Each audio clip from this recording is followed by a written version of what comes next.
ជំរាបសួរបងប្អូនទាំងអស់គ្នាសូមស្វាគមន៍មកកាន់ប្រព័ន្ធគ្រប់គ្រងគណនេយ្យ SQL ERP នៅក្នុងវីដេអូនេះខ្ញុំនឹងបង្ហាញពីរបៀបក្នុងការចេញ credit note នៅក្នុងប្រព័ន្ធរបស់យើងដោយជាដំបូងយើងត្រូវចូលទៅក្នុង module cell បន្ទាប់មកចុចពាក្យ credit note ហើយចុច new ដើម្បីបង្កើតនៅ credit note ថ្មីបងបាននឹងរួចហើយថា credit note គឺត្រូវបានចេញដើម្បីធ្វើការកាត់កងជាមួយនឹង invoice ដែលត្រូវបង្វិលសងឬមួយក៏ធ្វើការទូទាត់សាច់ប្រាក់ជូនទៅអតិថិជនវិញអញ្ចឹងនៅក្នុងការចេញ credit note នៅក្នុងប្រព័ន្ធរបស់យើងគឺយើងអត់ចាំបាច់ត្រូវបញ្ចូលមួយដូចនៅក្នុង invoice ទេគឺយើងគ្រាន់តែធ្វើការ transfer ពី invoice ណាដែលយើងត្រូវបង្វិលសងមកជា credit note ដោយ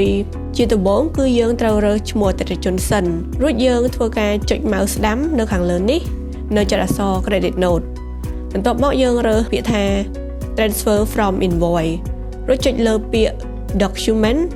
ហើយ text invoice ដែលត្រូវបង្វិលសងនិងចុច OK អញ្ចឹងទិន្នន័យទាំងអស់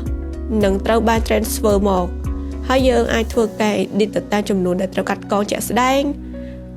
ឬមួយក៏បើសិនជាគាត់បង្វិលទាំងអស់យើងអាចទុកទាំងអស់បែបហ្នឹងក៏បាន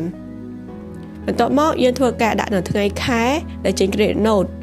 ហើយដាក់ agent បើសិនជាមាននិងដាក់ credit term រួចចុច save ជាការស្រេចបន្ទាប់ពីកត់ត្រា credit note នៅក្នុងប្រព័ន្ធរួចហើយបងក៏អាចធ្វើការ print នៅ credit note នោះចេញពីប្រព័ន្ធបានដែរដោយធ្វើការចុច preview បន្ទាប់មកធ្វើការ save ដាក់នៅក្នុង device របស់បង